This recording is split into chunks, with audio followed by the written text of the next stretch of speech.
Mental హెల్త్ని ఎలా manage చేయాలంటే క్యాన్సర్ లాంటి ఒక జబ్బు వచ్చినప్పుడు ట్రీట్మెంట్ తీసుకుంటే వాళ్ళు పూర్తిగా నిర్వీర్యం అయిపోతారు, వాళ్ళకి హోప్ పోతుంది.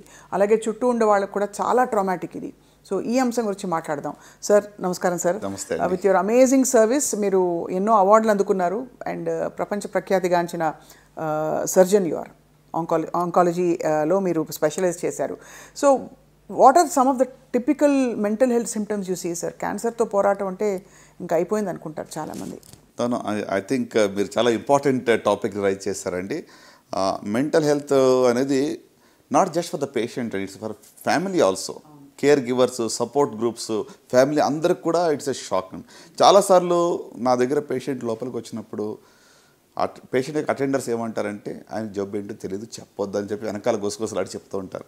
డోంట్ డిస్క్లోజ్ అంటే వాళ్ళు ఏమనుకుంటారంటే as if we are giving them a death sentence.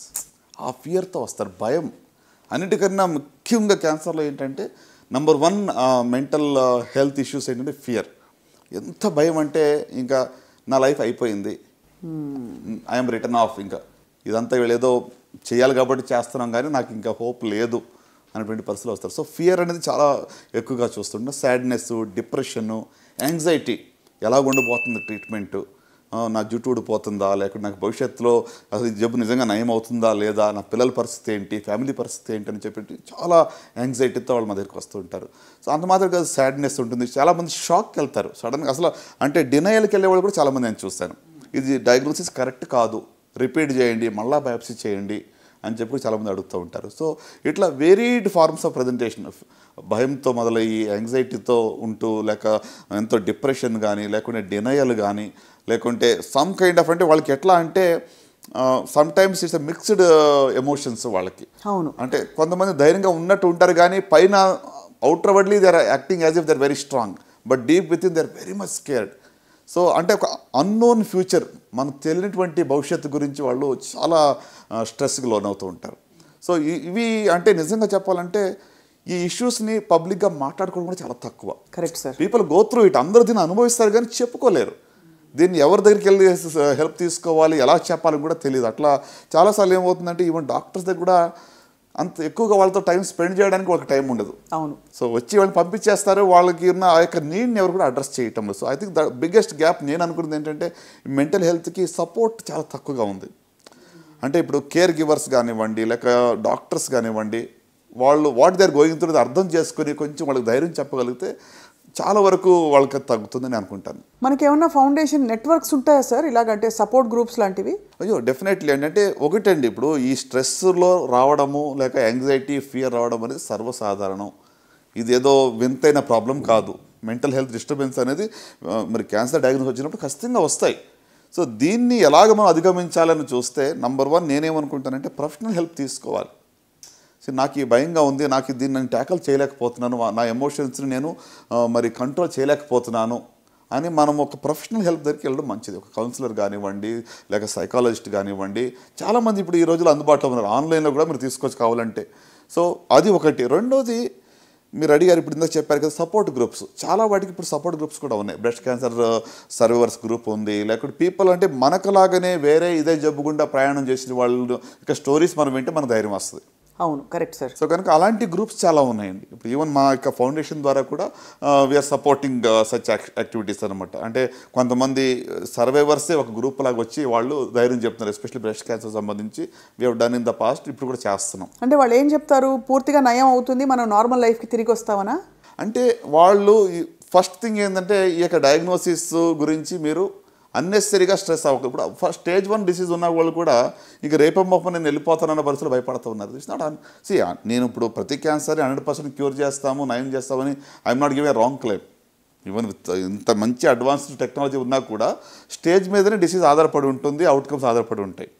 But at the same time మనం మేనేజ్ చేయగలిగింది, మనం నయం చేయగలిగింది కూడా నయం కాదు అనుకునేది ఎక్కువగా కనబడతా ఉంది. So I think we have to ట్యాకల్ that issue first అనమాట. సో అందుకు మీరు అన్నట్టుగా సపోర్ట్ గ్రూప్స్ చాలా హెల్ప్ఫుల్ అండి. ఇంకొకటి సపోర్ట్ గ్రూప్స్ అంటే ఇందులో చాలా వరకు ఏంటంటే మా ఇంటి పక్క వాళ్ళకి ఏమో తీసుకున్నారు, వాళ్ళకి జుట్టు ఊడిపోయింది, వాళ్ళు చాలా ఇబ్బంది పడ్డారు కాబట్టి నాకు ఆ బాధ వద్దు, ఇది కూడా ఉంటుంది. ఇది negative impact of somebody else's experience. మా దగ్గర చాలామంది ఏంటంటే మా బంధువులు ఎవరికో ఇది మేము చూసాము, సో మాకు అలాగ అవుతుంది, మాకు వద్దు. అరే వాళ్ళ జబ్బు వేరు, వాళ్ళ స్టేజ్ వేరు, వాళ్ళ యొక్క డిసీజ్ యొక్క బయాలజీ వేరు, వాళ్ళకి ఇచ్చిందే మీకు ఇవ్వాలని ఏమి లేదు కదా. అవును, కరెక్టే కదా సార్. సో అంటే మనము we are comparing orange with apple. Correct. So అంత డిఫరెన్స్ ఉంటుంది. అందుకోసము అనెక్డోటల్ ఎగ్జాంపుల్స్ ఎవరికో జరిగిందని తీసుకుని కంపేర్ చేయడం కరెక్ట్ కాదు. సో ప్రొఫెషనల్ సపోర్ట్ గ్రూప్స్ ఉన్నాయి, ప్రొఫెషనల్ కేర్ గివర్స్ ఉన్నారు, కౌన్సిలర్స్ ఉంటారు, వాళ్ళ దగ్గరికి వెళ్ళొచ్చు. అన్నిటికన్నా ముఖ్యంగా నేనేమంటానంటే develop a rapport with your doctor. మీ డాక్టర్ దగ్గర మీరు ర్యాపో డెవలప్ చేసుకుని మీకు ఏమున్నాయని క్లియర్గా అడగండి. So it's okay to break down. నేనేమి మీరు బాధ ఇప్పుడు డయాగ్నోస్ విన్నప్పుడు స్ట్రెస్ వచ్చినప్పుడు లోపల దాచిపెట్టుకోండి, ఎక్స్ప్రెస్ చేయకండి అని చెప్పట్లేదు. It's okay to cry, it's okay to express, చెప్పొచ్చు, బాధపడవచ్చు. అంటే అలా చేయడం వల్ల కూడా మీరు కొంచెం ఫ్రీ అవుతారు. అంటే మిగతా డిసీజెస్కి సార్ దీనికి ఒక ప్రధాన తేడా అనిపిస్తుంది. మిగతా డిసీజెస్కి మూల కారణం ఎక్కడో కనిపెడతాం. కరెక్ట్. ఇది సడన్గా ఒక పెద్ద రాయి వచ్చి తన నెత్తి మీద పడ్డట్టు క్యాన్సర్ని నేనేం చేశానని నాకే ఎందుకు అని ఒక బిట్రేయల్ ఫీల్, జీవితం నన్ను వెన్నుపోటు పొడిచిందనే ఫీలింగ్ వస్తుంది కదా సార్. కరెక్ట్. అక్కడి నుంచి ఇంకా ట్రీట్మెంట్కి రిసెప్టివ్ అవ్వడం, ట్రీట్మెంట్ ప్రాసెస్లో అయ్యే ఇబ్బందులు తట్టుకోవడం. కరెక్ట్. అది ఇట్స్ ప్రాసెస్ కదా సార్. సో మీరు అన్నట్టుగా మోస్ట్ ఇంపార్టెంట్ క్వశ్చన్ ఏంటంటే వై మీ, నాకే ఎందుకు, నేనేం చేశాను, ఏం తప్పు చేశాను, నాకు ఎలాంటి అలవాట్లు లేవు కదా, ఎగ్జాక్ట్లీ సార్, మాకు కూడా నాకే ఎందుకు రావాలి ఇది అనేటువంటిది చాలా ఇబ్బంది పెడుతూ ఉంటుంది. సో అందుకే కేర్ గివర్స్ మీ యొక్క డాక్టర్తో చెప్పుకోవడము, సపోర్ట్ గ్రూప్స్ హెల్ప్ తీసుకోవడం అనేది ఐ థింక్ చాలా ఎక్స్ప్రెస్ చేయడం చాలా ఇంపార్టెంట్. ఈ రోజుల్లో ఐ థింక్ మీ అందరికీ తెలిసినట్టుగానే కోవిడ్ వచ్చిన తర్వాత mental health has become significant issue. అవును. అంటే ఇది వరకు దీని గురించి మాట్లాడేవాళ్ళు కాదు, ఇప్పుడు అట్లీస్ట్ మాట్లాడి సపోర్ట్ తీసుకోవడానికి కూడా ఇట్స్ ఓకే నౌ. అవును. People are also accepting it. అవసరం ఉంది అని వాళ్ళు ఒప్పుకుంటున్నారు. క్యాన్సర్ ప్రాసెస్లో ఏ స్టేజ్లో మీరు ఈ మెంటల్ హెల్త్ సపోర్ట్ మంచిది, అవసరం, ప్రొఫెషనల్గా తీసుకోవడం అని మీరు సలహా ఇస్తారు? ఉదాహరణకి somebody has come to you diagnosed with cancer, you are starting the treatment sir, అప్పుడు ఏం చెప్తారు సార్ మీరు? అంటే ఇక మెంటల్ హెల్త్ కౌన్సిలింగ్ కానీ గైడెన్స్ కానీ కీమో ఇచ్చే ముందో, సర్జరీకి ముందో, లేకపోతే రేడియేషన్ తర్వాత నేను అనుకోను. డయాగ్నోసిస్ అయినప్పటి నుంచి ఎంటైర్ ప్రాసెస్లో వాళ్ళకి అవసరం పడుతుంది. అంటే ఇప్పుడు ఇది అందరికీ అవసరం పడదు. చాలామంది కొంతమంది దాన్ని పాజిటివ్ ఫీలింగ్స్తో ఉండి వాళ్ళు అవుట్లుక్ కూడా లేదు, ఐ విల్ బీట్ ఇట్, నేను దీన్ని జయించగలను అనేటువంటి నమ్మకంతో చాలామంది ఫైట్ చేసేవాళ్ళు ఉన్నారు. వాళ్ళకి కంటిన్యూడ్ సపోర్ట్ అవసరం లేదు. కానీ what I say is right from breaking the news, జబ్బు ఉందని డయాగ్నోస్ అయినప్పటి నుంచి during the entire process once in a while at least, అంటే ఆ ఇంటర్వల్ ఎంత అని మనం డిఫైన్ చేయలేము, ఇట్స్ వెరీ సబ్జెక్టివ్, ఖచ్చితంగా అవసరం పడుతుంది. అంటే అవుట్లెట్ ఉండాలి టు వెంట్ అవుట్ కదా సార్. ఎవరి దగ్గర చెప్పుకోవడానికి ఒక అవుట్లెట్ ఉండాలి. అన్నిటికన్నా ముఖ్యంగా నేనేమనుకుంటున్నాను దీంట్లో family and friends play significant role. మీ కుటుంబ సభ్యులు లేదా దగ్గర ఫ్రెండ్స్ ఖచ్చితంగా వాళ్ళతో మీరు చెప్పుకునేటువంటి యొక్క రిలేషన్ ఉన్న వాళ్ళైతే చాలా మంచిది. సో దట్ మీకు ఒక అవుట్లెట్ ఉంటుంది, దానివల్ల కూడా మీరు చెప్పుకున్న తర్వాత మీరు లైట్ ఫీల్ అవుతారు. ఉదాహరణకి బ్రెస్ట్ క్యాన్సర్తో లేకపోతే కొన్ని క్యాన్సర్స్తో బాధపడుతున్న వాళ్ళు డయాగ్నోసిస్ అయ్యాక వాళ్ళు ట్రీట్మెంట్ తీసుకున్న క్రమంలో do they have normal activity like normal sexual activity కావచ్చు, భర్తతో టైం స్పెండ్ చేయడం, ఫ్యామిలీతో టైం స్పెండ్ చేయడం, ఇవన్నీ జరుగుతుందా? బికాజ్ నేనేదో హట్కే, నేను అబ్నార్మల్ అనే ఫీలింగ్లోకి వచ్చేస్తారు. So what you typically advise, how to be sensitive అని భర్తలకి ఏం చెప్తారు? అంటే ఒకటండి, ఎమోషనల్ సపోర్ట్ మరి భార్యలకి భర్త ఇవ్వాలి ఈ టైంలో. అంటే ఇదివరకు ఉన్నంత యాక్టివ్ లైఫ్ స్టైల్ ఉండకపోవచ్చు. ఫర్ ఎగ్జాంపుల్ ఇప్పుడు వాళ్ళ యొక్క సెక్షువల్ లైఫ్ కానివ్వండి, లేకుంటే వాళ్ళ యొక్క సోషలైజింగ్ కానివ్వండి, ఇదివరకు ఉన్నంత ఉండకపోవచ్చు. కొంచెం డిస్టెన్సింగ్ అవుతుంది, కొంచెం వాళ్ళు మూడు లోగా ఉంటుంది. ఎస్పెషలీ కీమోథెరపీలో ఉన్నప్పుడు హార్మోనల్ ఇంబ్యాలెన్స్ జరుగుతూ ఉంటుంది. ఇప్పుడు బ్రెస్ట్ క్యాన్సర్ కీమో ఇస్తున్నప్పుడు చాలా వరకు ఓవరియన్ సప్రెషన్ జరుగుతుంది. సో కాబట్టి ఈస్ట్రోజన్ పొజిషన్ యొక్క లెవెల్స్ తక్కువ ఉంటాయి. సో అలాంటి అప్పుడు మరి స్పౌస్ అర్థం చేసుకోవాలి. సో వాళ్ళకి సపోర్ట్ చేస్తూ, వాళ్ళని ఎంకరేజ్ చేస్తూ, అంటే ఒకటండి ఇందులో బయటపడాలంటే వన్ వే ఈజ్ స్పౌస్ కానీ ఫ్యామిలీ ఫ్రెండ్స్, అంత మాత్రం కాదు, సోషలైజింగ్ కూడా ఇంపార్టెంట్. మనం ఐసోలేట్ చేసుకుని లోపలని ఎవరికి కనబడకుండా మనం ఐసోలేట్గా ఉండాలంటే యూ కెనాట్ బీట్ ఇట్. ఏదో రకంగా సమ్ యాక్టివిటీస్లో బయటకు రావడం అనేది చాలా ఇంపార్టెంట్. ఇక్కడ సార్ ఈ కాంటెక్స్లో again extension of this very sensitive question, చాలామంది బ్రెస్ట్ క్యాన్సర్తో బాధపడి బ్రెస్ట్ రిమూవల్ తప్పనిసరి పరిస్థితుల్లో మీరు సర్జరీ చేసేయాల్సి వస్తుంది సార్.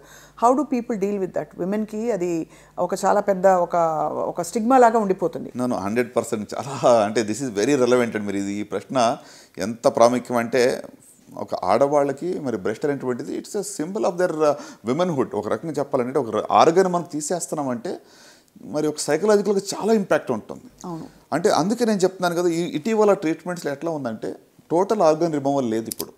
అర్లీ డయాగ్నోసిస్ అయితే ఓన్లీ బ్రెస్ట్ కన్జర్వింగ్ సర్జరీ చేస్తున్నాం. Right right. సో ఇదివరకు రాడికల్ మాస్టెక్టమీస్ అని చేసేవాళ్ళం, తర్వాత మోడిఫైడ్ రాడికల్ మాస్టెక్టమీస్, ఇప్పుడు బ్రెస్ట్ కన్జర్వింగ్ సర్జరీస్ అని చేస్తున్నాం. ఈక్వల్ అవుట్కమ్స్తో. అంటే ఏంటి, అర్లీ స్టేజ్లో డయాగ్నోస్ అయితేనే బ్రెస్ట్ కన్జర్వింగ్ సర్జరీ పాసిబుల్ ఉంటుంది. పెద్ద గడ్డ వచ్చినప్పుడు చేయలేకపోవచ్చు, రొమ్ము పూర్తిగా తీసే అవకాశం ఎక్కువగా ఉంటుంది. సో కనుక ఒకవేళ రొమ్ము పూర్తిగా తీయవలసి వచ్చినా కూడా పానిక్ అవ్వాల్సిన అవసరం లేదు. ఎందుకంటే there are lot of reconstruction options today. అవును, సేమ్ సిట్టింగ్లో రీకన్స్ట్రక్షన్ చేయొచ్చు, లేకపోతే ట్రీట్మెంట్ అయిన తర్వాత కూడా బ్రెస్ట్ రీకన్స్ట్రక్షన్ చేయవచ్చు. తమ ఓన్ టిష్యూస్తోనే చేయొచ్చు, లేకుంటే బయట నుంచి ఒక ప్రాసెస్ పెట్టానా కూడా రీకన్స్ట్రక్షన్ చేయవచ్చు. రైట్. సో అంటే you can get back your confidence. మీరు ధైర్యంగా సమాజంలో ఎలాంటి సిగ్గు పడకుండా ఉండటానికి అన్ని రకాల ఆప్షన్స్ ఉన్నాయి. ఏమీ లేదనుకోండి, ప్రస్తుతానికి రీకన్స్ట్రక్షన్ ఇప్పుడు వద్దు, టోటల్ బ్రెస్ట్ తీసేశారు అనుకున్నా కూడా ఆర్టిఫిషియల్ ప్రాసెస్ అందుబాటులో ఉన్నాయి. సో అట్లీస్ట్ అంటే అవి మనం వాడుకొని కూడా you can easily move around. అంటే నలుగురు మధ్యలో వెళ్ళాలి, నాకు ఎంతో సిగ్గుగా ఉంటుందని భయపడే అవసరం లేదు. చాలామంది నా ఫ్రెండ్స్ ఉన్నారు సార్, ఒవేరియన్ క్యాన్సర్ లేదు ఓవరీస్లోకి అది వ్యాప్తి చెందుతోందనే ఒక భయంతో ఓవరీస్ కూడా తీసేసిన వాళ్ళు, they feel less of a woman. Correct డెఫినెట్గా అండి. అంటే ఎస్పెషల్లీ బ్రెస్ట్ క్యాన్సర్లో యంగర్ ఉమెన్లో ప్రీ మెనోపాజల్లో ఓవరియన్ సప్రెషన్ అనేది ఒక ట్రీట్మెంటే. ఇక హార్మోన్ థెరపీలో కూడా ఓవరీ సప్రెస్ అవుతుంది, కీమోతో కూడా సప్రెస్ అవుతుంది. అలాగే కొంతమందికి ట్రీట్మెంట్ కానీ ఓవరీస్ తీసేస్తాం. అవును. సో కాబట్టి definitely they will go through this. అంటే ఈ యొక్క హార్మోనల్ ఇంబ్యాలెన్స్ వల్ల విమెన్హుడ్ అనేటువంటిది తగ్గింది అనేటువంటిది వాళ్ళకి ఫీలింగ్ ఉంటుంది. సో దీనికి దట్స్ వాట్, అంటే సపోర్ట్ చాలా ఇంపార్టెంట్. అన్ని రకాలుగా friends, families, counsellors, doctors, society at large is responsible. అది అంటే వాళ్ళని ఏదో చిన్న చూపు చూడక, డిఫరెంట్గా చూడక, they are part of us అనేటువంటి ఒక కాన్ఫిడెన్స్ వాళ్ళకి మనం ఇచ్చే బాధ్యత మనందరి మీద కూడా ఉంది. తప్పకుండా సార్. ఐ థింక్ ఈ రెలవెంట్ పాయింట్స్ని మనం ఓపెన్గా డిస్కస్ చేయడం ద్వారా ఎవరికైనా ఇలాంటి సమస్య రెజొనేట్ అవుతే వాళ్ళు చూసే వాళ్ళకి డెఫినెట్గా they will find that ray of hope. అంటే మీలాంటి గొప్ప ఎక్స్పర్ట్స్ నుంచి సార్. ఈ కాంటెక్స్లో before I close this segment sir, చాలామంది మనకి ప్రముఖులు, సోనాలి బెంద్రే, అలాగే we have Mamta Mohandas, వీళ్ళందరూ క్యాన్సర్ బారిన పడి బయటపడ్డవాళ్ళు సార్. మనీషా కొయిరాలా గారు, వాళ్ళు ఇన్ఫ్యాక్ట్ వాళ్ళు ఇది చేసి మొత్తం హెయిర్ షేవ్ చేసేసుకుని కూడా అది ప్రౌడ్గా they have actually held up their image and their confidence. అవునండి. So would you like to say anything? అంటే వాళ్ళకి క్యాన్సర్ వస్తుందని ఎవరు నమ్మరు చూస్తే, వాళ్ళ సినిమాలు చూసినా. అంటే క్యాన్సర్ ఈజ్ అందరికీ ఎవరికైనా రావచ్చు, but at the same time it can be cured అని ప్రూవ్ చేసిన వాళ్ళు. అవునండి. ఫర్ ఎగ్జాంపుల్ ఇప్పుడు మీరు ఇందాక చెప్పినట్టుగా మనీషా కొయిరాలా కానివ్వండి, లేకుంటే సోనాలి బెంద్రే గారు, ఎంతో మరి వాళ్ళు ఏదో అర్లీ స్టేజ్లో కనుగొని ఈజీగా ఫైట్ చేసి వచ్చిన వాళ్ళు కూడా కాదు. They fought with the disease which was relatively advanced. అంటే నేనేమంటానంటే హోప్ అనేది రియల్ అనేది నమ్మాలి first. Right. It is real. నిజంగానే మేము బయటపడే అవకాశం ఉంది అనే దాన్ని ఫస్ట్ మనం నమ్మాలి. మనకే హోప్ లేనప్పుడు ఎవరు ఎన్ని చెప్పినా ఒక నెగిటివ్ మైండ్ సెట్తో ఉంటే యూ కెనాట్ ఓవర్కమ్. సో వీళ్ళు బయటకు పడ్డారంటే ధైర్యంతో పోరాడారు. ఒక హోప్ అనేది నిజంగానే వాళ్ళు పెట్టుకుని పాజిటివ్ ఎమోషన్స్తో ముందుకు వెళ్ళి దే హ్యావ్ ఎండ్యూర్డ్. ఈ పెయిన్ని వాళ్ళు సహించుకుంటూ ముందుకు వెళ్ళారు, బయటపడ్డారు. సో ద మెసేజ్ ఈస్, అంటే నయం అవుతుందా లేదా అనే దానికి వస్తే 100% నేను చెప్పలేనేమో, కానీ హోప్ ఉందా లేదని అడుగుతారు. హోప్ నిజంగానే ఉంది. Even in relatively advanced disease also hope. నేను ఎంతోమంది పేషెంట్స్ స్టేజ్ 4 మేము గివప్ అయిన వాళ్ళు కూడా వాళ్ళు పోరాడి బయటపడ్డారు. Right. So given that it is real. అంటే ఏదో ఊరికనే ఒక హాస్పిటల్ వాళ్ళు, డాక్టర్స్ వ్యాపార రీతిగా ఏదో వీళ్ళు బాగుంటుంది, బాగు చేస్తారని చెప్పి వాళ్ళని బండి గెట్టడానికి, లేకపోతే ఒక కమర్షియల్ ఇంట్రెస్ట్తో ట్రీట్మెంట్ ఇస్తారని కూడా చాలాసార్లు ఇప్పుడు నమ్మకం తగ్గిపోయిందండి హాస్పిటల్స్ మీద, డాక్టర్స్ మీద. సొసైటీలో నిజంగా చెప్పాలంటే చాలా వరకు ఆ యొక్క ట్రస్ట్ తగ్గింది. సో గివెన్ దట్ నా మెసేజ్ ఏంటంటే ఎస్పెషల్లీ సాక్షి ప్రేక్షకులకి, హోప్ ఈజ్ రియల్. మీరు ఏ స్టేజ్లో ఉన్నా కూడా నిజంగానే హోప్ ఉంది. రైట్. డోంట్ గివ్ అప్, విడిచిపెట్టద్దు, పాజిటివ్గా ఫైట్ చేస్తే ఈ జబ్బు నుంచి బయటపడవచ్చు. చాలా గోల్డెన్ వర్డ్స్తో ఇవాళ ఈ సెగ్మెంట్ని ముగిద్దాము. Thank you so much doctor Chinnababu గారు for your wonderful guidance today. నమస్కారం. నమస్తే.